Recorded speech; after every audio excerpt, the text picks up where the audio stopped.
le Mali, le Ghana, le Niger, le Burkina Faso. Au total, 55 États membres. Vision, une Afrique intégrée, prospère et pacifique, dirigée par ses propres citoyens. Je reçois aujourd'hui dans son filtre avec Koura, le chef de la mission de l'Union africaine pour le Mali, Monsieur Fulgens Zenet. A tout de suite. Monsieur Zenet, bonjour. Madame, bonjour.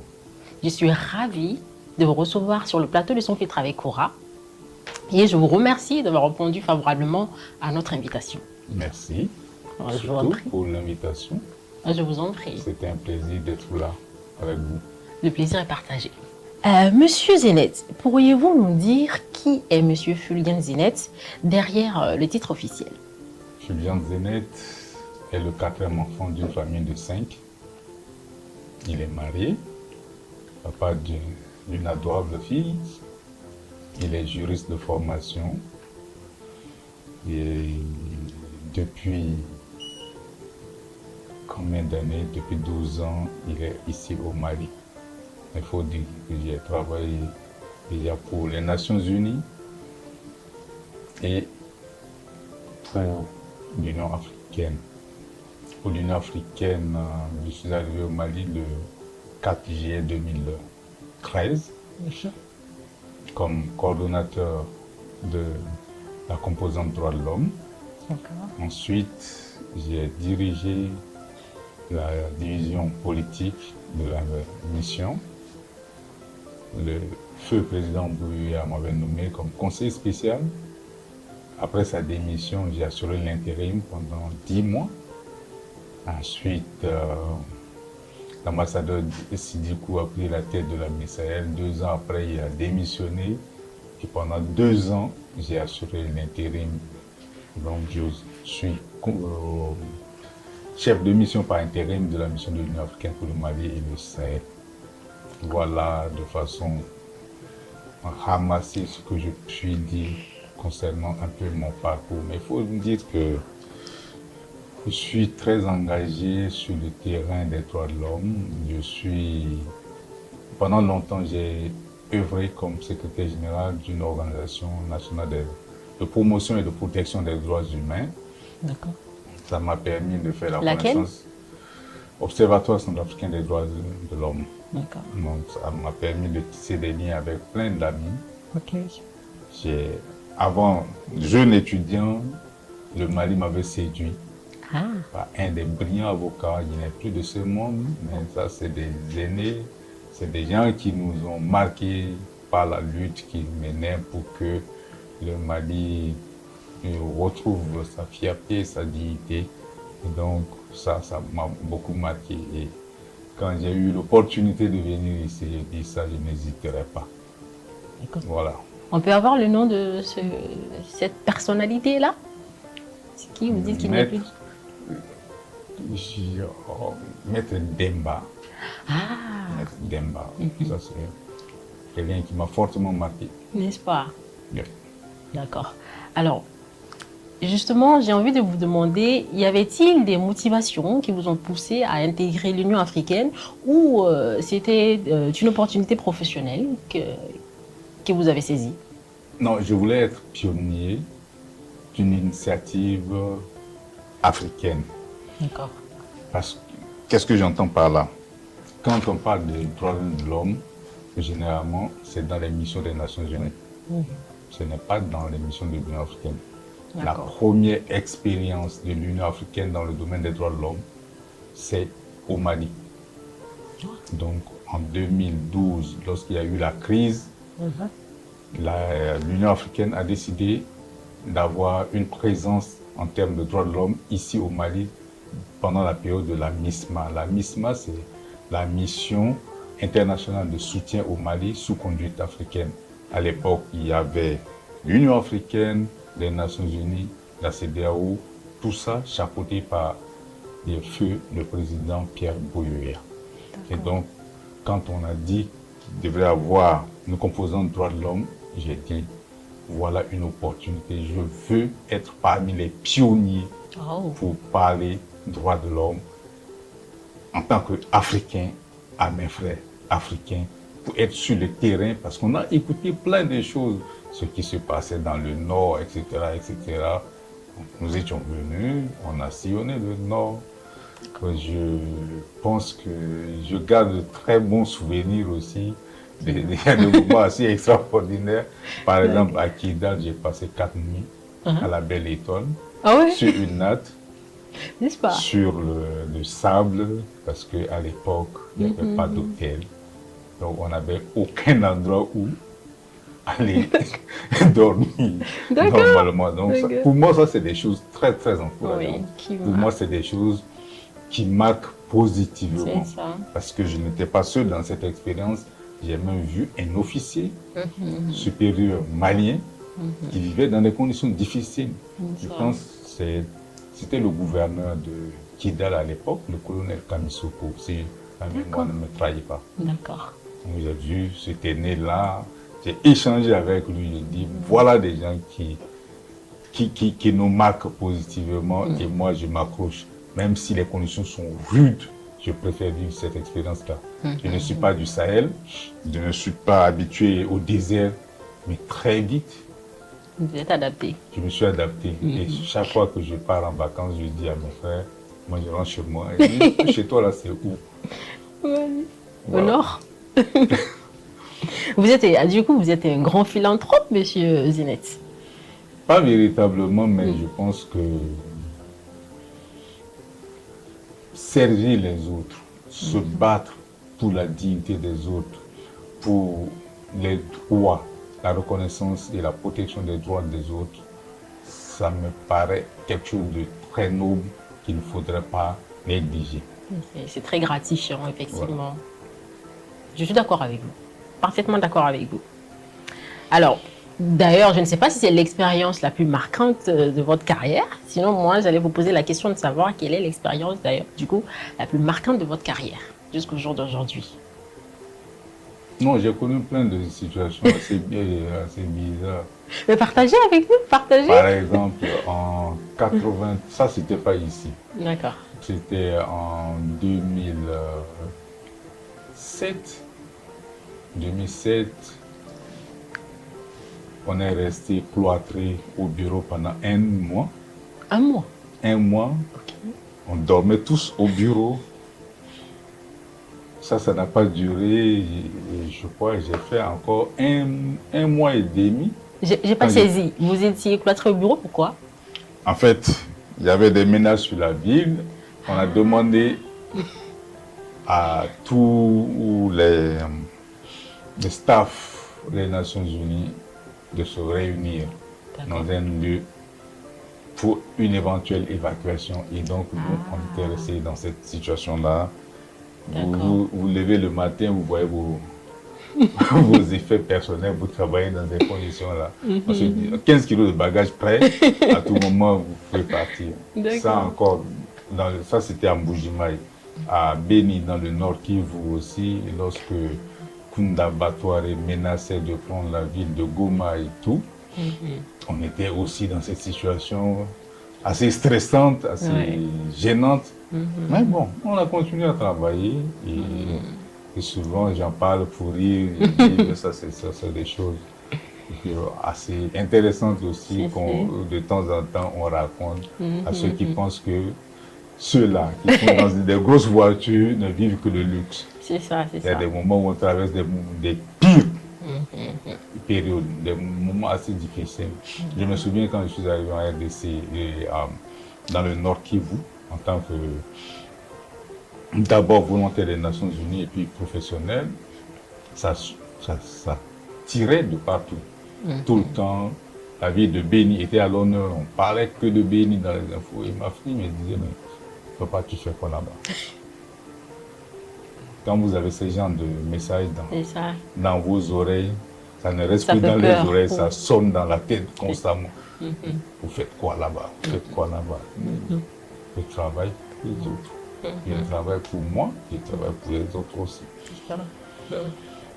D'ailleurs, j'ai envie de vous demander, dans le contexte actuel du Mali, quels sont les objectifs de l'Union africaine ici au Mali? Surtout votre mission, Miss Sahel. Il faut reconnaître d'abord que le Mali reste un membre de l'Union africaine. Ça, c'est très important. Les gens oublient souvent. D'accord. Ils pensent que lorsque un pays est sous sanction, il n'est plus membre. Non. D'accord. Le Mali est membre fondateur. Le Mali est de l'OUA, le Mali est membre de l'Union africaine et à ce titre, nous avons l'obligation de l'aider, de l'appuyer, de l'accompagner dans sa marche pour sortir de cette période. Cette turbulence, ça ne concerne pas que le Mali. Tous les peuples traversent des moments difficiles dans leur histoire.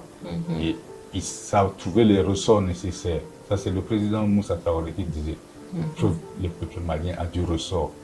Et je suis persuadé que le Mali trouvera les ressorts nécessaires pour rebondir. Donc, pour nous, que ce soit sur le plan politique, on doit accompagner le Mali à retrouver le chemin de la normalité, que ce soit sur le terrain du développement, on l'accompagne sur le terrain de la sécurité, on l'accompagne notamment dans les volets DDR, c'est-à-dire désarmement, démobilisation, réinsertion, ou bien RSS, et réforme du secteur de la sécurité. Ça, c'est des domaines dans lesquels, de temps en temps, on apporte des appuis lorsque les autorités en expriment le besoin. D'accord, d'accord. Alors, selon vous, comment les jeunes Maliens, enfin, les jeunes Africains peuvent contribuer à la paix et au développement dans leur pays, concrètement? Les jeunes peuvent contribuer de plusieurs manières. D'abord, bien se former, c'est déjà une bonne contribution. Deuxièmement, s'engager dans des actions concrètes. Par exemple, dans les vies associatives, essayer de travailler à changer certaines situations. Au lieu de rester passif, au lieu de suivre les autres, c'est important lorsqu'il y a des situations que les jeunes se mobilisent. Ceux qui vont mourir dans la Méditerranée, quel service ils rendent? Ceux qui suivent les obscurantistes, qui prétendent changer, qui prétendent qu'ils sont des djihadistes, alors on ne sait pas quel djihad ils mènent. C'est des terroristes. C'est des terroristes. Les gens qui ne savent que s'aimer la terreur, s'aimer la peur, s'aimer la désolation, tuer gratuitement. Ces gens qui les suivent, ils gagnent quoi là-bas? Moi, je pense que les jeunes doivent s'investir dans l'éducation, doivent s'investir dans les associations, ils s'investissent à demain prendre la relève en ayant une bonne éducation, en s'engageant dans la vie associative de manière à se familiariser déjà avec le travail des associations, s'intéresser aux autres, appuyer les autres, soutenir les autres. Ça me paraît important. Et aussi chercher à s'informer sur ce qui se passe dans le monde. Il y a des jeunes vraiment totalement déconnectés, désintéressés de ce qui se passe dans le monde. Et je trouve que ça, ceux-là, c'est des jeunes très dangereux. Il faut qu'ils savent et qu'ils suivent l'actualité, qu'ils suivent ce qui se passe et qu'ils voient comment infléchir cette réalité. Aujourd'hui, si les jeunes décident de marcher pour que ces choses-là, ces situations qui se passent sur nos routes là cessent, ils ont la possibilité. Ils peuvent dénoncer ces gens-là et contribuer ainsi à ramener durablement la paix dans le pays. Je suis d'accord. Alors, nous arrivons à la rubrique Cash Time. L'idée est très simple. Je vais vous poser une série de questions à laquelle vous devez répondre du tac au tac, sans langue de bois. Si vous aviez 25 ans, oui, que feriez-vous différemment? Ce que je ferais différemment, c'est de ne pas gaspiller mon temps. D'accord. Le temps est important. Mon temps est important. Je dois l'investir dans les domaines qui m'aident à avancer. D'accord. Courage ou intelligence pour réussir professionnellement? Les deux. Les deux. Il faut le courage, il faut l'intelligence. On peut être intelligent, mener des démarches et puis être vite découragé parce qu'on se dit, bon, comme on a l'habitude de dire un peu partout en Afrique, non, je n'ai personne pour me soutenir, je n'ai personne pour... Je rappelle que moi, par exemple, je n'ai jamais été poussé par qui que ce soit. N'est-ce pas? Quand j'ai fait le concours pour entrer à l'École nationale d'administration de magistrature, les gens me disaient, ah, est-ce qu'avec ce régime-là, vous, est-ce que Moi, j'étais quatrième. Oh, bravo. Donc, moi, je ne crois pas souvent à ces genres de situations. Au piston, je ne crois pas. D'accord. Il faut être confiant du coup. Il faut être confiant. Il faut savoir que même si c'est dur. Je me rappelle même d'ailleurs quand je venais déposer mon dossier, j'étais le 498e Oh. candidat et la dame dit ouf, pour 20 places, 400 et quelques. J'ai dit madame, les 497 sont venus m'accompagner. Oh, vous étiez sûr de vous? Mais c'est Et bien. quand j'étais admis, je suis venu et dit ce garçon il est terrible. Je ne suis pas terrible, je sais où je vais. C'est clair, c'est important. Les sujets ne sont pas des sujets extraordinaires, c'est des choses qu'on a apprises quelque part. Alors pourquoi est-ce que je dois avoir peur? Je vais les affronter. Super, c'est tout à votre honneur. Alors, complétez la phrase. L'Afrique sera libre quand? Quand elle décidera de se libérer de tous les carcans. D'accord. Noir ou blanc? Côté style vestimentaire. Blanc. Pourquoi? La couleur noire ne me chante pas trop. La couleur noire, la couleur rouge vif, Vous n'aimez pas. ça me chante pas trop. Très bien. Alors, nous sommes dans le désert. Ce que vous avez dit tout à l'heure, peut-être prémonitoire. Nous sommes dans le désert. Vous n'avez droit qu'à un seul objet. Lequel serait-il? Il y a une liste d'objets. Vous devez choisir un seul objet. Si j'ai de l'eau, c'est déjà bon. De l'eau. Ok. Mais si j'ai une boussole pour ne pas me perdre, Ça fait deux. Ça fait deux. Vous n'avez droit qu'à un seul objet. Qu'est-ce que vous choisissez du coup? une boussole pour ne pas me perdre. Une boussole. Ok, super. Alors, Tigadigé ou Fakoyi? Ça, je ne comprends pas. Non, ça fait 12 ans que vous êtes là, vous dites. Malheureusement- Tigadigé, vous connaissez? C'est le mafé. Malheureusement, je traite qu'avec les administrations, c'est compliqué. Alors, Tigadigé, c'est une sauce malienne. Un plat malien, c'est du mafé. Vous connaissez le mafé? Ah oui? La sauce, c'est la pâte d'arachide. Oui. D'accord? Et les fakoyi, c'est un plat du Nord. Sauce noire. Je ne sais pas si ça vous dit quelque chose. Un ami m'avait offert ça déjà. D'accord. Du coup, vous avez goûté les deux. J'ai goûté. Qu'est-ce que vous préférez?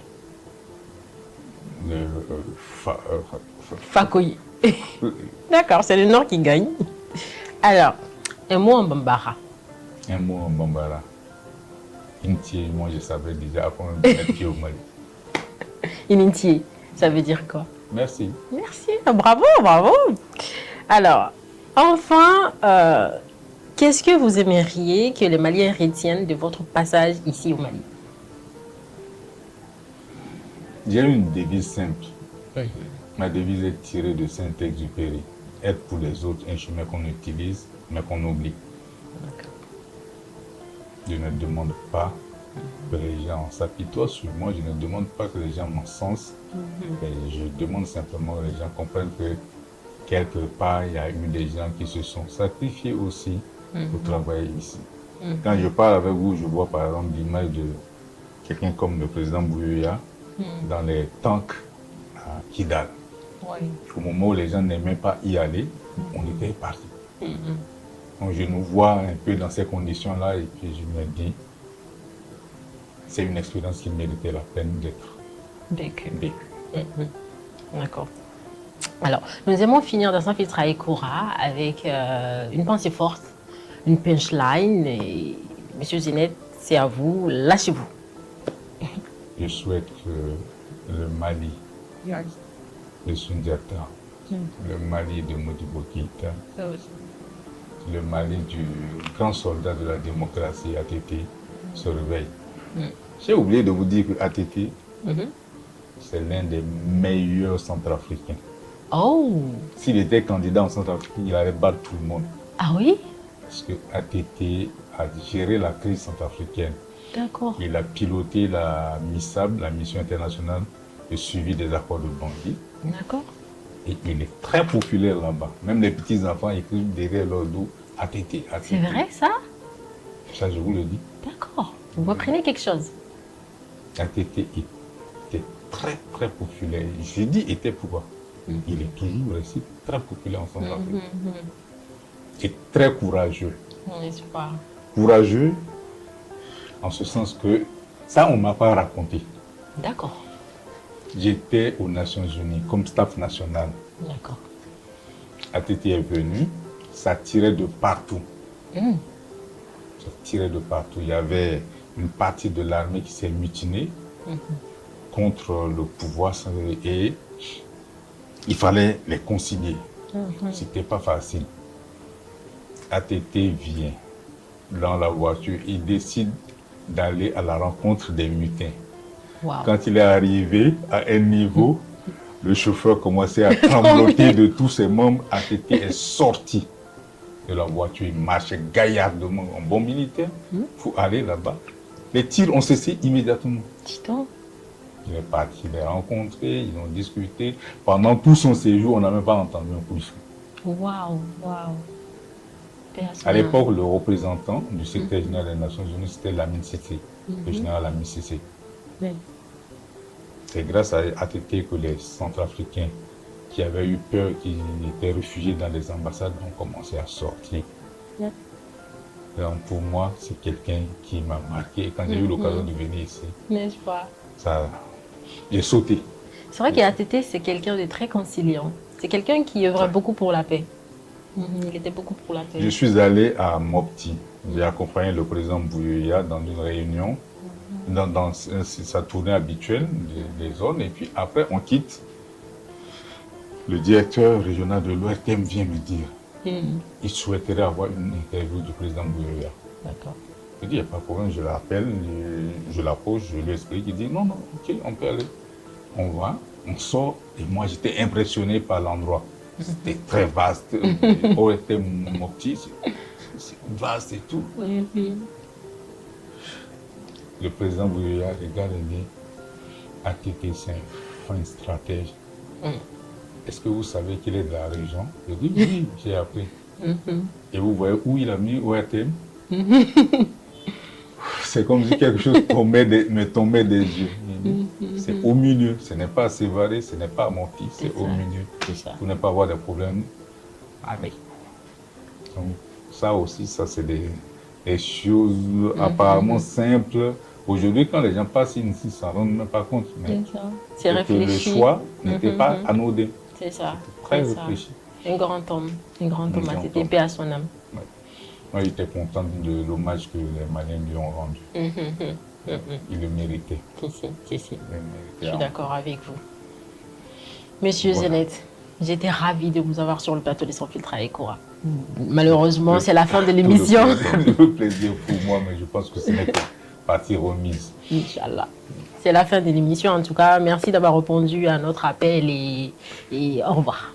Merci. Et je vous souhaite une bonne chance. Merci. Longue vie pour que cette expérience-là ne s'arrête pas en si bon chemin. Merci beaucoup, merci beaucoup. Merci. Chers téléspectateurs, ceci met fin à notre émission.